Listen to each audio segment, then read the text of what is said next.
Halo adik-adik, belajar biologi yuk sama Ibu Yunita. Semoga bisa menambah rasa syukur kalian terhadap Tuhan Sang Maha Pencipta. Pada video kali ini, Ibu akan membahas tentang sistem gerak manusia, yaitu pada materi, tulang, dan pembentukan tulang. Disimak ya. Nah, sekarang coba kalian gerakan telunjuk kalian. Coba amati, dari telunjuk kalian itu bagian mana yang bergerak? Tulang kah? Atau ada lagi? Nah, tahukah adik-adik bahwa gerak pada manusia itu terjadi karena adanya kerjasama antara tulang dan otot. Nah, tulang sebagai penyusun rangka manusia itu dia tidak memiliki kemampuan untuk melakukan pergerakan. Dia bergerak karena digerakkan oleh otot, sehingga tulang disebut sebagai alat gerak pasif. Nah, sedangkan otot bisa bergerak karena dia memiliki kemampuan untuk berkontraksi dan berelaksasi atas perintah otak, sehingga otot disebut sebagai alat gerak aktif. Sekarang kita bahas tulang terlebih dahulu ya. Nah, seperti yang sudah sebelumnya dibahas, bahwa tulang ini merupakan alat gerak pasif. Nah, selain itu, tulang juga memiliki fungsi sebagai tempat melekatnya otot, lalu sebagai pelindung organ yang lunak dan vital. Lalu, fungsinya adalah sebagai tempat memproduksi sel-sel darah dan tempat menyimpan cadangan lemak, juga cadangan mineral berupa kalsium dan fosfat. Berdasarkan kandungan matriksnya, tulang dibagi menjadi dua jenis. Pertama, tulang rawan atau kartilago. Nah, tulang rawan ini merupakan jaringan ikat yang sangat fleksibel dan kuat. Nah, jaringan tulang rawan ini terdiri atas protein dan gula yang tersusun atas kondrosit. Nah, jadi sel penyusunnya adalah kondrosit namanya. Lalu bisa ditekuk dan memberikan kelenturan pada tubuh, tapi tidak mengandung pembuluh darah. Letaknya biasanya di daun telinga, ujung hidung, laring, trakea, tulang rusuk, dan persendian. Jenisnya terdiri dari hialin, fibrosa, dan elastis.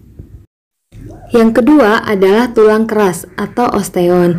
Nah, osteon ini merupakan bentuk kaku dari jaringan ikat, di mana sifatnya tidak fleksibel. Nah, karena tulang keras ini mengandung protein, kalsium, dan fosfor, sehingga dia lebih keras dari kartilago. Susunannya adalah sel tulang bernama osteosit. Lalu, osteon ini tidak bisa ditekuk, memberikan dukungan dan bentuk pada tubuh saja, kemudian membentuk kerangka vertebrata, dan jenisnya terdiri dari tulang kompak dan tulang spons. Sekarang kita membahas bentuk-bentuk tulang. Nah, tulang yang menyusun rangka tubuh kita itu bentuknya bervariasi, banyak sekali variasinya dengan berbeda ukuran.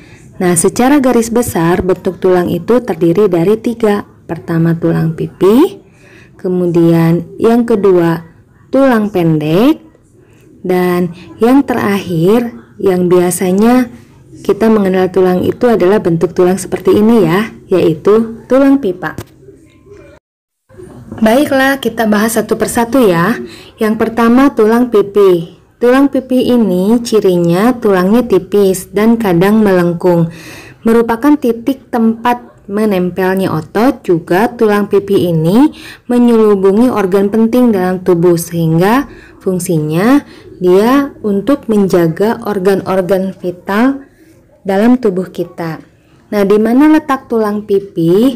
Ini ada contoh-contohnya. Yang pertama, tulang pipi bisa ditemukan di tulang ini. Apa ini? Yaitu tulang tengkorak. Kemudian yang kedua, kita bisa menemukan tulang pipi ini pada tulang belikat. Nah, selanjutnya juga pada tulang yang menyelimuti bagian paru-paru hati kita ya, yaitu tulang dada. Dan nah, itu tulang dada ya. Ini kemudian tulang rusuk. Nah, ini tulang rusuk. Nah, disitulah ditemukan tulang pipi. Selanjutnya adalah tulang pendek. Nah, adik-adik, tulang pendek ini memiliki bentuk yang cukup unik. Nah, kenapa? Karena memiliki bentuk seperti kubus dengan ukuran panjang, lebar, dan ketebalan yang sama. Tulang-tulang ini berfungsi untuk menjaga keseimbangan tubuh dan melakukan beberapa gerakan terbatas. Nah, di mana kita bisa menemukan tulang pendek ini? Nah, berikut Ibu kasih contoh beberapa tulang pendek ya, rangka yang disusun oleh tulang pendek. Yang pertama adalah nih seperti ini. Apa ini? Yaitu ruas-ruas tulang belakang ya. Kemudian di mana lagi? Bisa juga kita temukan pada tulang pergelangan tangan ya. Nah, ini atau yang kita sebut sebagai karpal ya. Selanjutnya juga pada pergelangan kaki atau tarsal. Nah, ini pergelangan kaki. Yang ketiga adalah tulang pipa. Nah, seperti namanya, tulang pipa ini bentuknya panjang dan seperti tabung, pokoknya mirip pipa.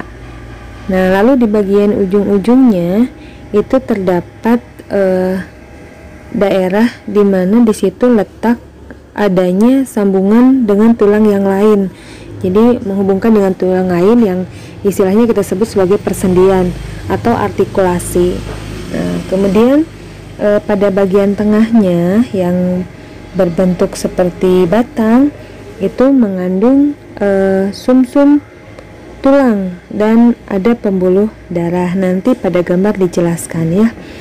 Nah, fungsi dari tulang pipa ini sebagai penopang berat badan dan untuk memfasilitasi pergerakan tubuh. Oke, nah seperti ini gambarnya. Ini tulang pipa di mana di bagian tengahnya ini disebut areal diafisis. Oke. Nah, lalu di bagian ujung-ujungnya yang tadi tempat adanya persendian ya atau artikulasi itu disebut area epifisis.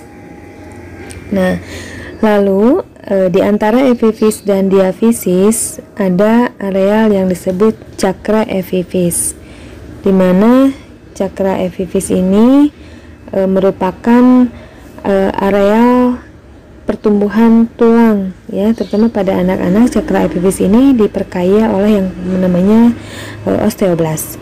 Nah, inilah yang disebut sebagai artikulasi, tempat berhubungan dengan tulang lain.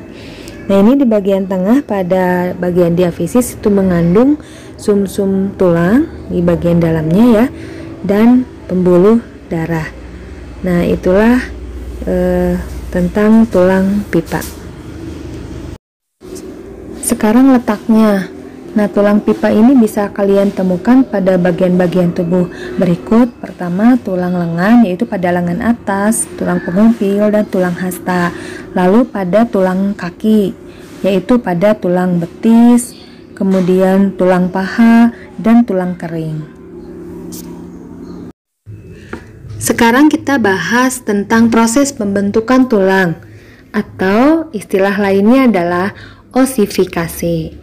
Nah, proses osifikasi ini dibagi menjadi dua bentuk, yaitu yang pertama bentuknya atau prosesnya namanya osifikasi intramembranosa. Lalu bentuk yang kedua atau proses yang kedua adalah osifikasi intrakartilagenosa. Kita mulai membahas osifikasi pertama ya, yaitu osifikasi intramembranosa. Osifikasi ini memiliki ciri-ciri sebagai berikut. Pertama, pembentukan tulang yang terjadinya melibatkan pergantian membran jaringan ikat. Lalu, proses osifikasi ini merupakan penulangan langsung dan tidak akan terulang lagi untuk selamanya. Oleh karena itu, osifikasi intramembranosa ini juga dikenal dengan istilah osifikasi primer. Nah, proses osifikasi intramembranosa ini hanya terjadi pada saat pembentukan tulang pipi, yaitu misalnya pada pembentukan tulang tengkorak ya. Nah, bagaimana prosesnya? Awalnya osteoblas atau sel pembentuk tulang akan bermigrasi ke membran dan menyimpan matriks tulang di sekitarnya. Lalu pada osteoblas yang dikelilingi matriks tersebut akan terbentuk osteosit atau sel tulang dewasa. Nah, itu ya, yang sel tulang keras. Nah, dalam hal ini, baik osteoblas maupun osteosit akan berperan penting dalam pertumbuhan, kemudian pengembangan, dan remodeling tulang. Selanjutnya yang kedua adalah osifikasi intrakartilagenosa. Nah, osifikasi ini memiliki ciri-ciri sebagai berikut. Pertama, osifikasi intrakartilagenosa ini melibatkan membran jaringan ikat, yaitu melibatkan tulang rawan hialin yang diganti dengan jaringan tulang. Nah, perlu kalian ketahui bahwa sebagian besar tulang kerangka kita dibentuk melalui proses osifikasi ini. Nah, bagaimana prosesnya? Oke, Ibu jelasin lewat gambar berikut ya. Nah, proses osifikasi ini berawal dari sel-sel mesenkim yang berdiferensiasi terlebih dahulu dari menjadi kartilago ya, lalu berubah menjadi jaringan tulang. Nah, ini merupakan jaringan tulang rawan yang lambat laun akan mengeras menjadi tulang sejati. Nah, ini tulang sejati ya. Lalu pada proses ini osteoblas akan aktif membelah dan akan muncul bagian tengah yang disebut daerah awal penulangan atau senter osifikasi. Nah, ini bagian senter osifikasi. Lalu osteoblas akan berubah menjadi osteosit atau sel tulang keras. Nah, osteosit ini nanti akan tertanam kuat dalam matriks tulang dan terbentuklah tulang sejati yang memiliki sumsum tulang kuning di bagian tengahnya seperti ini. Nah, lalu sumsum tulang ini akan terisi oleh pembuluh darah pada bagian dalamnya.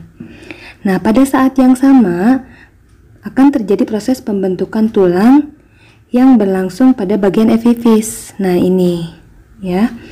Nah, dengan demikian bagian epifis dan bagian difisis akan bertemu sehingga membentuk tulang yang kokoh.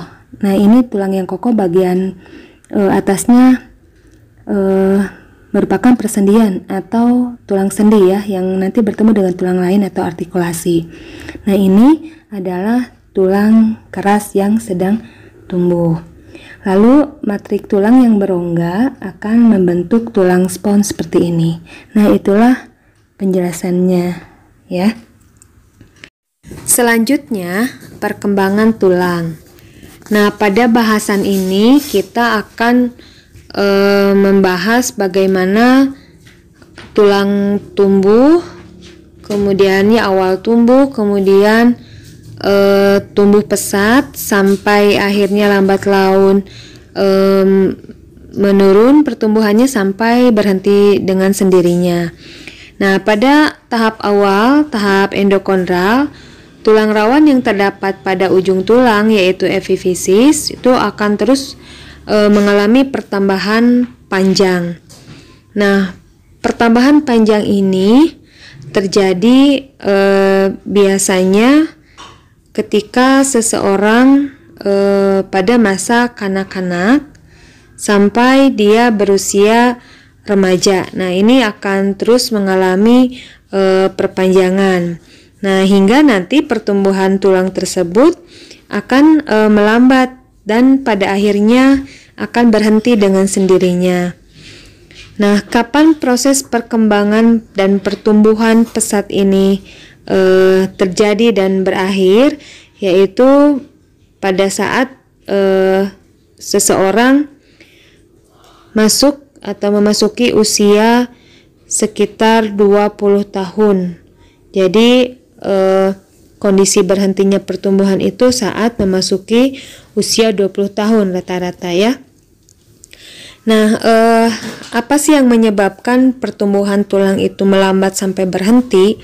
Selain faktor usia yang tadi sudah disebutkan, faktor lain pun bisa mempengaruhi, diantaranya produksi hormon. Nah, jadi produksi hormon yang dihasilkan oleh kelenjar hipofisis anterior yang bernama somatotroph growth hormone ini mempengaruhi kondisi pertumbuhan tulang.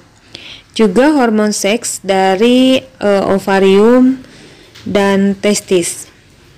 Nah, meskipun pertumbuhan tulang ini berhenti, tetapi proses perkembangan terus berlangsung. Misalnya, penebalan tulang, kemudian kepadatan tulang masih terus berlangsung ya, tergantung dari faktor eksternal seperti makanan dan aktivitas. Baiklah adik-adik, demikianlah penjelasan tentang tulang dan proses pembentukan tulang. Terima kasih ya sudah menyimak videonya. Semoga bermanfaat untuk kalian semua. Jangan lupa saksikan terus video-video tentang sistem gerak manusia lainnya di channel Ibu Yunita. Wassalamualaikum warahmatullahi wabarakatuh.